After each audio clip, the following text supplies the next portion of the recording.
तो चलिए एक नजर डालते हैं इस हफ्ते के इंटरनेट पर, जहां कुछ बहुत अच्छा हुआ, कुछ बहुत बुरा और कुछ तो बस अजीब ही था। तो स्वागत है इंटरनेट की उस दुनिया में जहां एक ही थाली में आपको चैरिटी, कंट्रोवर्सी और धोखा सब एक साथ मिलता है। मतलब एक तरफ आपको अच्छाई का समंदर दिखेगा तो दूसरी तरफ मतलब की आग। आइए इसी घालमेल को थोड़ा समझने की कोशिश करते हैं। शुरुआत करते हैं प्रभाव से, यानी इन्फ्लुएंस से।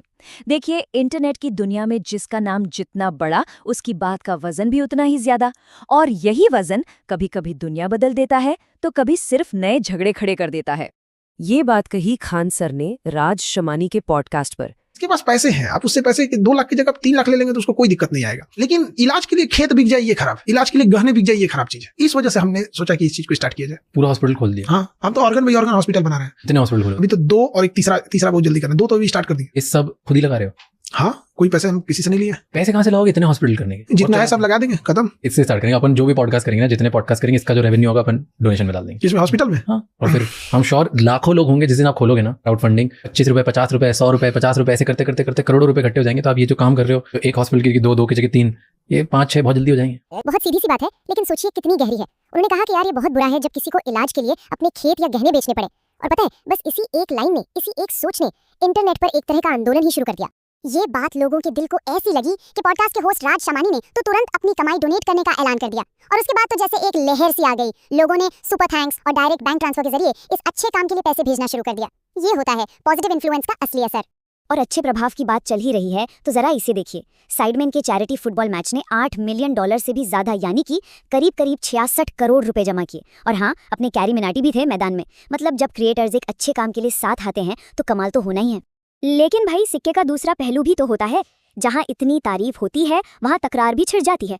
कॉमेडियन समय रैना ने शक्तिमान पर कुछ जोक्स क्या मारे, असली दंगल शुरू हो गया।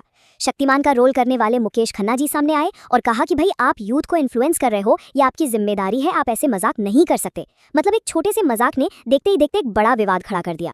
चलिए अब बात करते हैं इंटरनेट के सबसे बड़े धोखे की। एक छोटी सी वायरल क्लिप जिसे देखकर हमें लगता है कि अरे वाह, पूरी कहानी समझ आ गई। लेकिन ज्यादातर मामलों में असली सच तो उस क्लिप के बाहर ही कहीं होता है। आईपीएल टीम के मालिक संजीव गोयनका की ये क्लिप तो शायद सबने देखी होगी। पहली नजर में ऐसा लगा कि वो केएल राहुल पर बुरी तरह से भड़क रहे हैं। बाद में गोयनका ने खुद बताया, मैं बात करते हुए हाथ बहुत चलाता हूँ और लोग किसी भी एंगल से कुछ भी मतलब निकाल लेते हैं। अब तो हालत ये है कि मैं हाथ पीछे रखकर बात करना सीख रहा हूँ।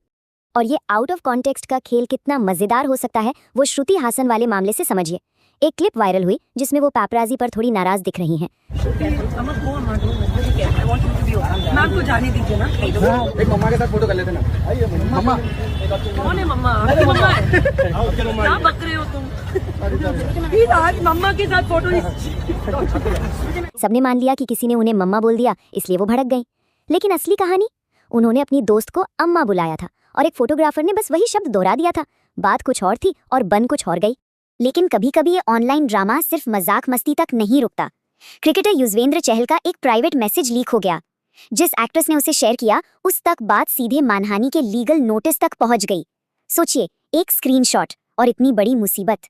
और इस हफ्ते की सबसे अजब गजब कहानी शायद यही है। अमेरिका में स्वॉट टीम एक खतरनाक अपराधी को घंटों से घेर कर खड़ी है। माहौल एकदम तनाव वाला है।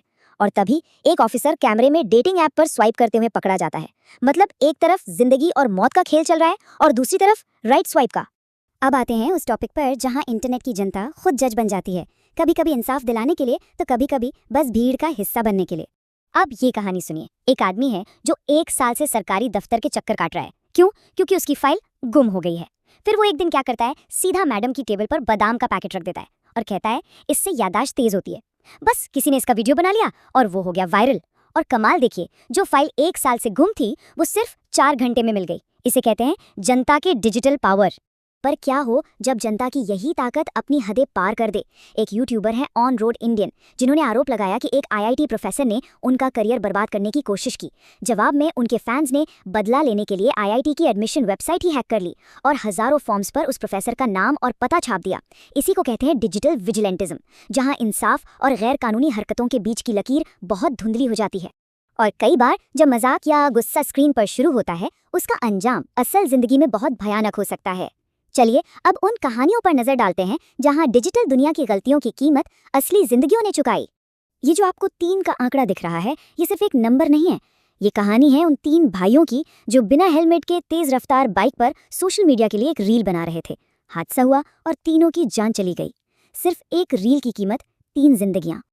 और स्क्रीन से परे असल दुनिया का तनाव और खतरा कितना बड़ा है, इसका अंदाजा इस घटना से लगता है। हुर्मुज की खाड़ी में ईरान ने एक भारतीय तेल टैंकर पर गोलियां चला दी। उस टैंकर से जो डिस्ट्रेस कॉल की गई, उसके शब्द दिल दहला देते हैं। आपने हमें जाने की क्लियरेंस दी थी और अब आप गोली चला रहे हैं। ये कोई वीडियो गेम नहीं है, ये असली खतरा है। तो देखिए, एक तरफ 66 करोड़ का चैरिटी है, तो दूसरी तरफ एक रील के लिए गंवाई गई जान।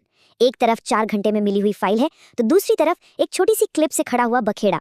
इस हफ्ते ने हमें इंटरनेट का हर रंग दिखाया। सवाल बस एक ही उठता है, ये जो हमारी डिजिटल दुनिया है, ये असल में हमें एक दूसरे से जोड़ रही है या सिर्फ हमारा ध्यान भटका रही है?